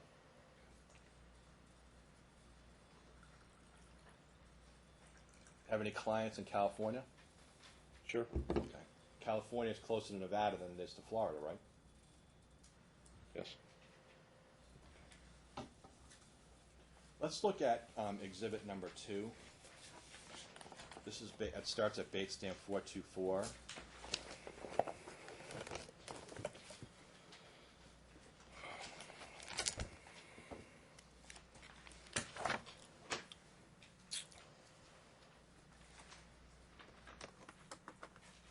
It looks like the billing information for Essential Legal. Do you see that? Yes. Okay. And this looks like your retainer agreement, which is Bates stamp 425 through 427. See that? Yes. Okay. And then you signed it, is that correct? Yep. And it looks like it's an electronic signature, is that correct? Yes. Okay. And then there's a part that's blacked out. Do you see that? Yes. Then on the next page, it's Bates stamp 428. This looks like an invoice. Do you see that? Yes. And then it says bill to Cole Cloninger. You see that? Yeah, I see that. And then it's blacked out. See that's blacked Uh-huh. out? Okay. Can you think of any reason why your address would be blacked out? No idea. I got this by email, sir. Okay, and I'm just asking you, so you have no idea why that'd be blacked out? I have no idea. I didn't black it Well, out. was any third party making payments on your behalf for your attorney's fees? I told you earlier, I got $5,000 from my mom, Okay. and I borrowed at least $2,000 from my wife since we've started making payments. Okay. So was your wife making the payments directly to Essential Legal? She's made at least 2. Okay. Can you think of any reason why her address would be blacked out if she was making payments on your behalf? I don't know why anything would be blacked out, sir. I didn't black it out. Okay. Just no idea, correct? Again, I didn't black it out.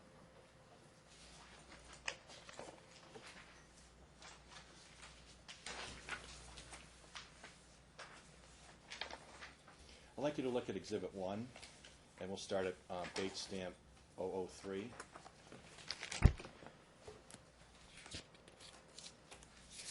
This is a subpoena that I sent to Kids Quest. Just for the record, Ryan, I apologize. Bates stamp HS002 is the actual custodian of records from them.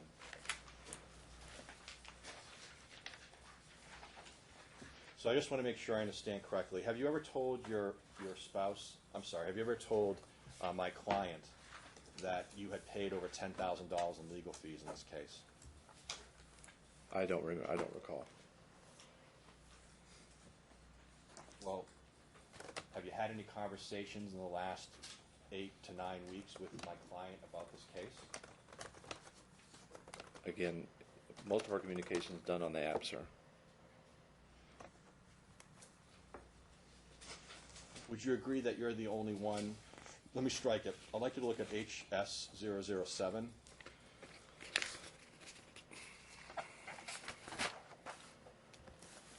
Where is Kids Quest located? It's a kids play area in Red Rock Okay, it's a by casino. the movie theater. Yes, sir. Okay.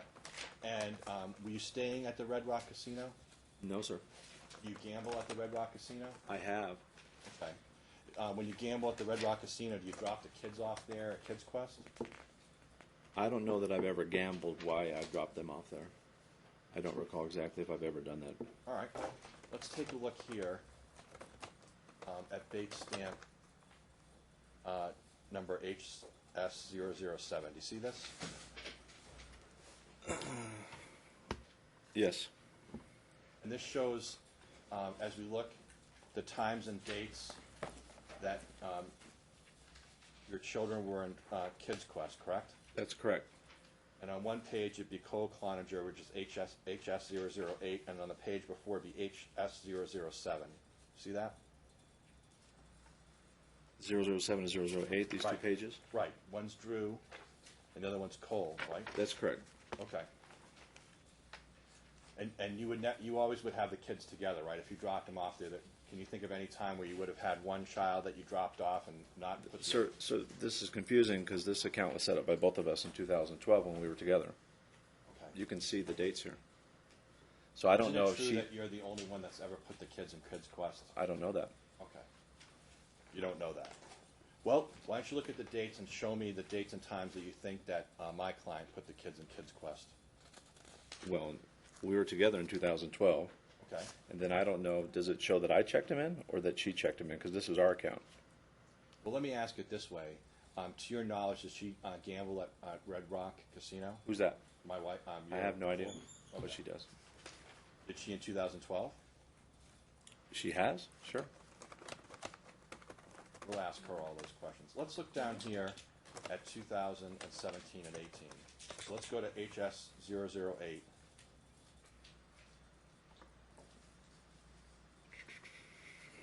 Okay. Is this the same page, though, just two different kids, right? Exactly, same page. So what we can do, you know what, let's go to HS 007. We'll start with that page. Okay.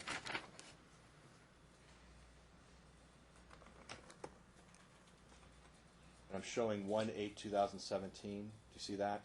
1/8/2000. Yes, sir. You dropped the kids off at Kids Quest that day? Yes, sir. I believe it was me, yes. Then the next date, 1/28/2017, you dropped the kids off at Kids Quest? Again, sir, I don't know if this is me or her doing it, to be honest with Well, do you. you know if you were in town? 1/28/2017. I'm not sure. Well, if she adamantly denies that she's dropped the kids off at all, in any way, shape, or form, to Kids Quest in 2017 or 18, would you have any reason to disbelieve that? If that's what she says. This is our account, though. I understand you going, well, of course, if you have an account with Kids Quest, it'd be in both names, right? Because you have joint legal custody, isn't that true? Right? When we set up the account, we set it up in both of our names. So whether she drops them off or I do, I don't know who dropped them off, whether she did or I did. You check them in by name, sir. So you really don't know? I don't know.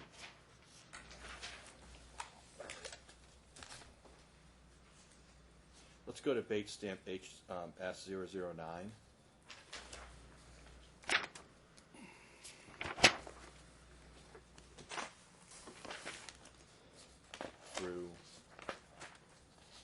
Bring through to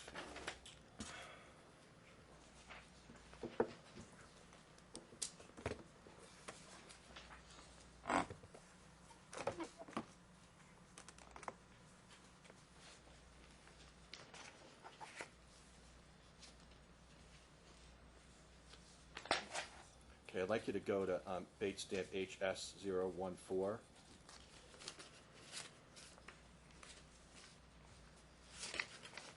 Okay. And again, remember that we went through some of your bank records. Do you recall that? Uh-huh. Is that yes? Yes. Looking at we'll work backwards. Looking at HS014, you paid for this invoice on February 19, 2018. Do you see that? Yes. And the truth is that you flew into town that day and took the kids immediately over to Kids Quest. Isn't that true? Sir, a lot of times we go there to watch a movie, and the movie might not be playing, so they ask to go in there for an hour. So I don't know exactly that's the reason we went there. A lot of times we'll go to watch a movie. That's where we all go to watch movies there. But whatever reason, there's no question that you did that, right? I don't know that to be true. I don't know. Let's look at the one in front of it, which is 1/6/2018. So January 6, 2018. Were you in Florida at any time in January of 2018? I'm not sure, sir. 2018? Right. I don't know if I was or not. Would you agree with me that if the children hear you make comments about their mom that is extremely negative, that's kind of basically a form of abuse? Would you agree with that statement? Objection. He's not a specialist for child abuse. I'm asking his opinion. Overruled. Do you understand the question? Now say it again. Okay. Would you agree with me that if you made derogatory remarks, like, for instance, called your mother of your children a bitch or a whore, or used the C word to describe her, would you agree with me that if the children heard that it would be a form of abuse? Would you agree with that statement? I don't know what I don't know if it classifies as abuse or that I've ever said that in front of the kids. I don't. That's kind of a confusing question. I just want to make sure that your testimony under oath is that you've never made any statement in front of the kids that my client, the mother of the children, is a whore or a bitch or you use the C word. Is that correct? I've never done that in front of the kids. Never done it. Have you sent text messages and emails to my client where you call her those kinds of names? Yes, and I've apologized to her for that. How many times have you done that? Not sure, sir. Many times, is that correct? Right? I don't know the exact number of times. Well, more than 20, right? Not sure of that, sir. Would you agree with me that it was a routine procedure for you to use four-letter words to talk to my client either through email or even on the phone? Isn't that correct? Was it routinely? Yeah. I wouldn't call it routinely. If I wasn't able to get the kids for whatever reason, or she was holding the kids, I would get upset. But and each time, I always apologized, and we got along. So,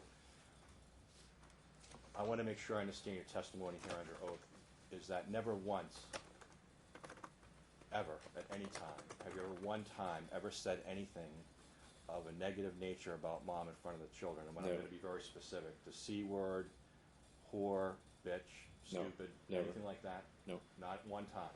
No. Okay. I'd like you to look at, if we can go to exhibit number 3.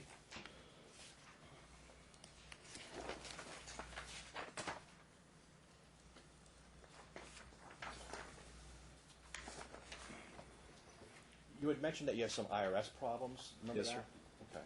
Are the IRS problems due to your criminal case and restitution? No. Are they due to the fact that you just didn't pay your taxes? Yes or no? Not that I didn't pay enough. And what years did you not pay enough taxes? From 2009 to current. Current. I'm sorry, 2009, what? 2009 to current, to current year, 2017.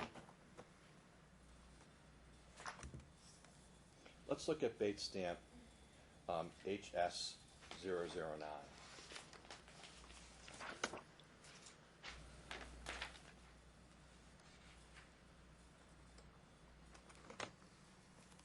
Do you recognize exhibit HS009?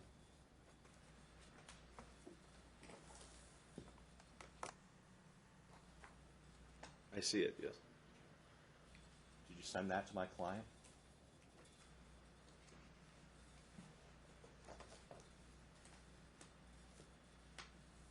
It looks like it, yes. And she's imploring you in this text message, right? Not to act the way that you do because she's worried about the boys, right? Getting the wrong idea from your behavior. Isn't that true? Right? I don't know that, sir. I don't understand your question exactly what you're saying by that, to be honest with you. Well, you know what? Let me help you. Look at HS009. Read it in. Read what she wrote to you in that box. Well, that's your choice. I am Colinger's mother. That will never change. It's unfortunate that you don't respect women, especially your son's own mother. I'm trying to raise them as respectful men that do respect women, men that would never talk to women in that way. No, let's read the whole thing. I pray to God The way you right do, now right? that they never act this way. So, I'm going to ask you my same question again. Isn't it true that she was sending you in this text message a request to stop talking the way that you were talking to her for the sake of the boys? Isn't that true? Yes or no? It looks like that, yes. And that's not the first time she'd done that, is it? Right? I'm not sure. The truth is you have a really bad temper, isn't it? Isn't that true? I wouldn't think so. You wouldn't think so. Well, let's see how you responded to her. Go ahead and read what you responded to her on July 28th. I said, fuck you, you're full of lies, and you start this shit for no reason. I can see right through your bullshit. You and I will stay in Vegas for the next 12 years. Enjoy. The truth is, you didn't become apologetic at all until the judge in this case told you that your conduct was reprehensible. Isn't that true? Isn't that Not in true. fact correct? Not true. Did you read your own filing that you filed with your attorney or initial attorney with this court? Did you read that before it went into the court? Yes or no? I'm sure I have.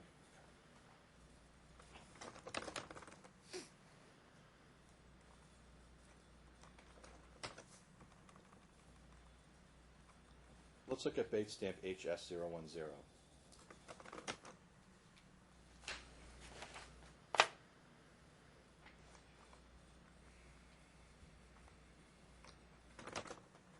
Did you receive this text message from my client? Yes, I'm not clear of the year on this. I don't know when this happened. Yes, it looks like she sent that to me. Do you remember receiving it? I don't remember receiving it. Let's look at the next bait stamp, HS011.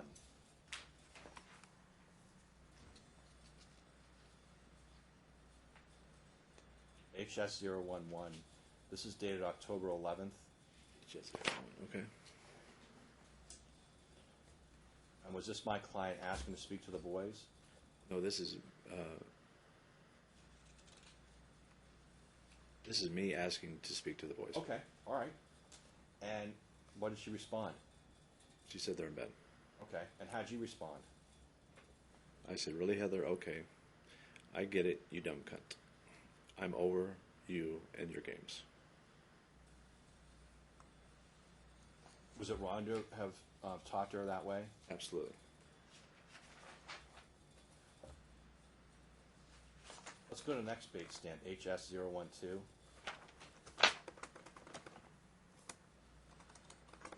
Let me ask you this. Do you think it was hard for my client to be spoken to that way? Do you think it was bullying on your part to talk to her the way you were talking to her?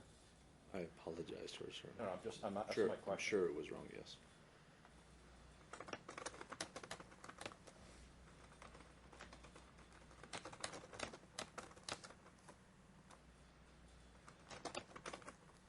Here's bait stamp HS012. Did Shelley ever set up some, I'm sorry, let me strike it. Did someone, while the kids were in your care, set up an internet using kind of a false descriptor of the kid's age to get them on there?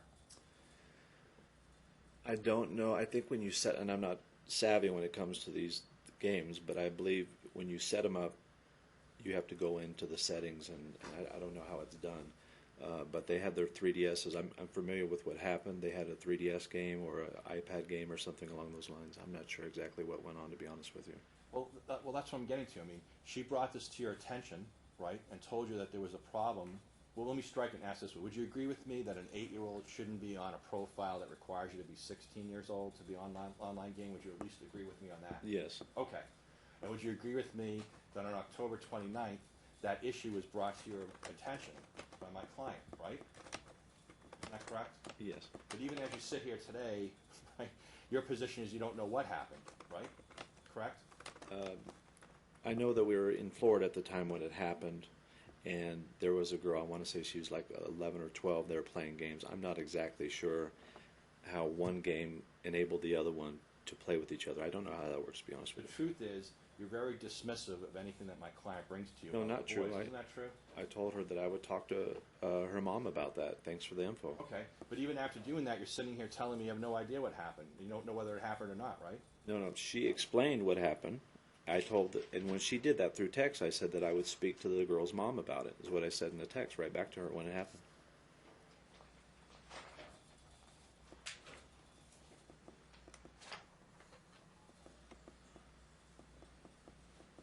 I'm sorry, Ron, this is a closed hearing. It is a closed hearing, folks.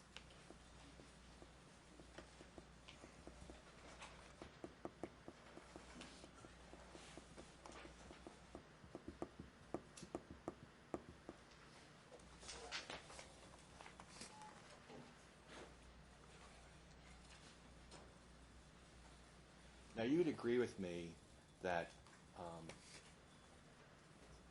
Florida is a really big state. Would you agree with that statement? That's correct. Okay. And you agree with me that if my client got a job in Orlando, right, that wasn't going to satisfy you. You needed the kids to be within 15, at the most 20 miles from where you lived, right? To do Yes, I joint- never want to live away from the kids. I made that's that. not my- Can you try and answer my question? I'm sorry. Okay. I want to be really clear about this. When you left, you know what, I'll strike it and ask a different way. When you left for Florida in 2000, when did you leave for Florida in 2017? When did you go?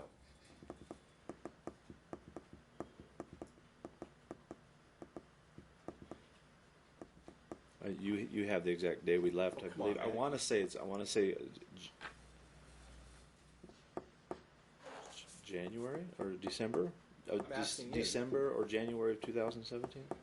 You don't remember? You have the exact day I went down there. Well, I'm sir. not asking for the exact day. What month did you leave? I mean, this. I look, wanna let me say- strike an answer. I- You I- agree with me that the boys are the most important thing in the world to you, right? Absolutely. It must have been an extremely painful thing for you to have to go to Florida and leave the boys behind, right? That's what you've been telling us all along, right? But now I ask you when you left, and you can't tell me what month it was, right? Is that your testimony under oath? I want to say it was December of 2016 or January of 2017. I'm not exactly sure the Not exact sure. date. Okay. So you made this agonizing decision to leave and go to Florida, right? To go live with your wife's mother, correct? Right? That's where we're staying, yes. Okay. And you took a job in Coral Springs, correct? In a car dealership at some point, right? Well, initially, I took the first job I took was in Miami. I drove to Miami every day Okay. for 2 months. All right. So you got a job. You chose to move to Florida, and you got a job in Miami, and drove to Miami on a regular basis, correct? Every day, For 2 right? months. Yeah. Okay. And then you got a job in Coral Springs, correct? Correct, yes. And I'm assuming you got that because it'd be closer to where you lived, right? Correct. More convenient for you, correct? Correct. Right? Okay. Both in car dealerships, right? Miami was a car dealership, and Coral Nissan obviously is a car dealership, right? Huh. Is that yes? Yes, sir. Okay. And you had worked at car dealerships here in Nevada for years, right? Off and on, correct. Okay. And you had a business that's at least partly, according to you, internet-based, where you use the phone and the internet to market, correct? To market to the dealers. Is that what you Well, mean? whatever you're marketing to. You use the phone and use the internet to market, right? Correct? Part of it, correct. All right. And then you get on a plane, from what you're telling me or indicating, and then you sometimes visit those dealers, correct? That's a must, yeah. All over the country, right? Different areas, yes. Okay. So, for instance, if you're in Florida and you have a client in Texas, then you'd have to leave Texas and go to Florida, right? Not all the time. Okay. Depends on what they're buying, sir. Okay. Basically, as we sit here today, you can't give the judge any kind of schedule as to how often you'd have to fly from wherever your location is to go see a customer. Yes, You I haven't can. done that in any way, shape, or form in this discovery period for 8 months. Isn't that true? If you ask me, I can. I just want to make sure that I understand correctly is you're going to tell the judge that you have a schedule that's set and that we know that you'll never be out of town other than those days. Is that correct? Is that true? When I have the kids, I'm not out of town.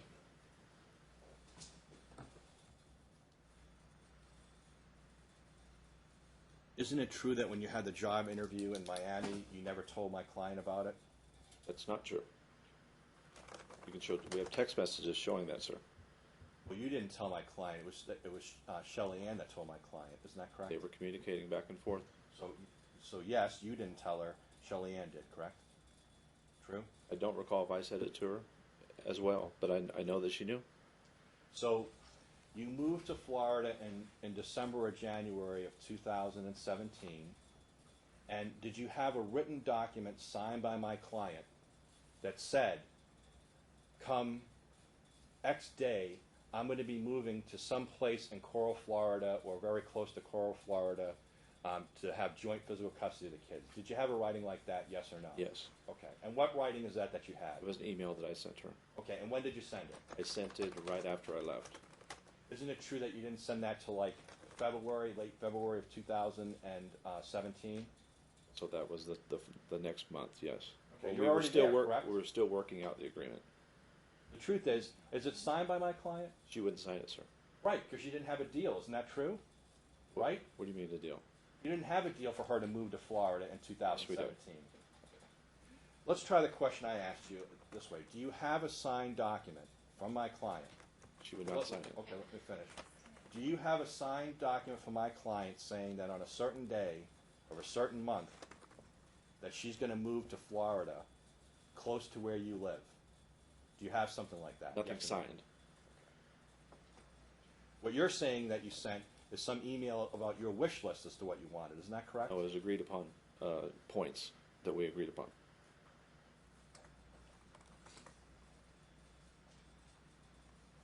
And I just want to make sure that I understand your testimony is that My client could have left in December of 2015 and moved to Tampa and taken that job and taken the kids with her, and you had no problem with it. What year is this, sir? In 2015. You were fully in agreement with her to move the kids to Florida in 2015. Initially, I said no, and then I said yes. She could do it. She then called and said she didn't want the kids away from her father, and then at that time it was too late for her to take the job. Do you have anything in writing that would show that? I'm not sure exactly. There's a lot of stuff there that relates to that, though.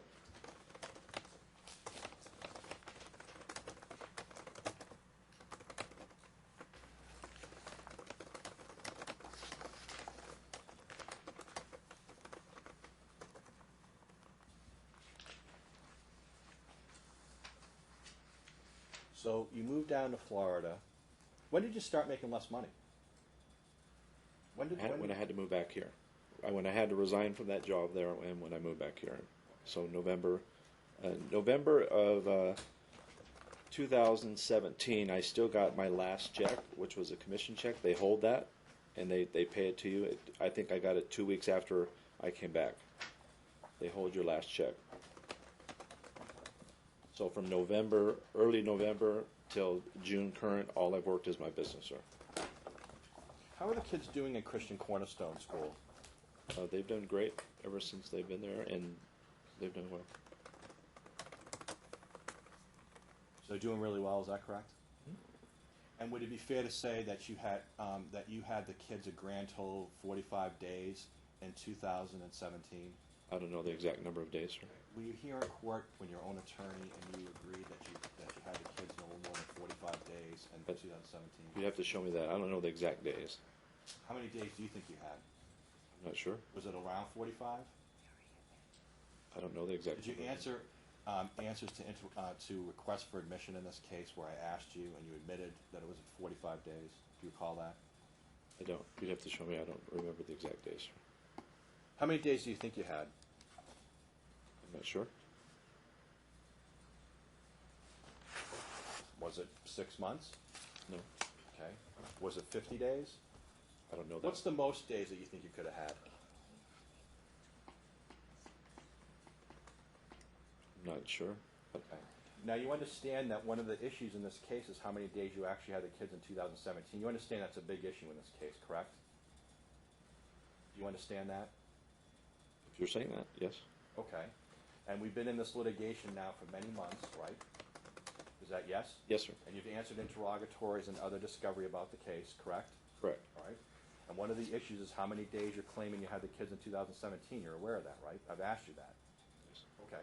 So as you sit here today under oath, how many days maximum do you think you had the kids in 2017? I think I responded to that. I wish I can see the document I gave you. I don't know the exact number of days. I don't want to tell you 60 if it was 50. I don't know the exact number of days, sir. I'll be honest with you. I thought we gave that to you.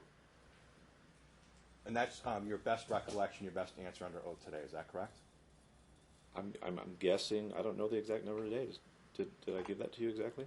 I don't know.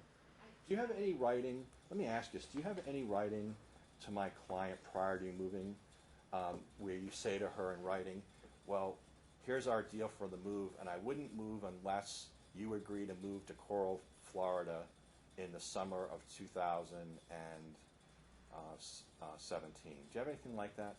Anything in writing? I'm sorry, sir. Say that one more time. Sure. Did I say Do you have, prior to moving, right, because you agreed this was a really agonizing decision for you, right? Yes. Like the most painful decision you ever made in your life, right? We can just keep the questions succinct and centered. They're kind of compound right now, so objection, compound sentence. It's not compound, but It's rattling. It isn't a compound question. I'll withdraw it and ask you a different way. It was an extremely difficult decision for you to leave, right? Yeah. And you would agree with me that at times your communication prior to December of 2017 with my client became very, very heated and you called her names at times, correct? You agree with that statement, right? I think it was in the summer when she wasn't going to send the boys. I think that's when it got pretty heated. You've been heated with her prior to that, isn't that correct? It's been a few times. All right. So you would agree with me that the two of you have had a relationship that at times has been very difficult. Would you agree with that? we've had a lot better times and worse times. I think we've done great with our kids. But in any case, when you left in December of 2017, you didn't have anything, any email that you sent my client saying, I'm only going to Florida if you agree to come in the summer of 2017 and live there full time. You don't have anything like that, correct? Just the agreement that I emailed her, sir, that she didn't sign. You have that. Well, that's something that you sent in February, correct? Yeah, because we were still working on the agreement itself. Well, you became aware, well, let me ask you this way. If she never signed it in February, right, then you didn't move back here in March, right? Correct? No, but in Or February, April, right? in February, I sent her an email stating that I needed to know whether she was coming or staying in Vegas. I would do either one, but I didn't want to be away from the boys. Just tell me where she wanted to be. And that was in early February. Let me ask you about some of the expenses that you run through the business. You run your car payments through the business. We know that, right? Not true. Okay. When did you stop running car payments through the business? They're not paid out of my business. They're paid out of my personal account. If I make them, they're paid out of my personal, not my business. 6455 is my personal account. How much money have you collected? Let me strike it and ask you this way.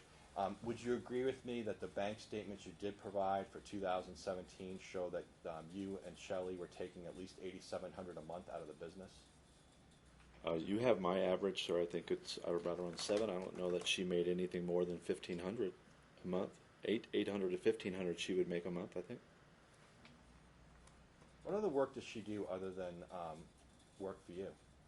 She buys and sells real estate. She had 2 condos that she sold, and then she bought a home in Sebring that she fixed up, and it's on the market to sell. It's been on the market for 2 months now. It hasn't sold yet. And how much is it on the market to sell for? 159.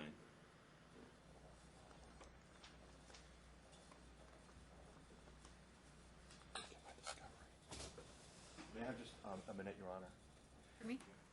Do we take a break for about 10 minutes? Probably be a good time to take a break. Thank you, Your Honor.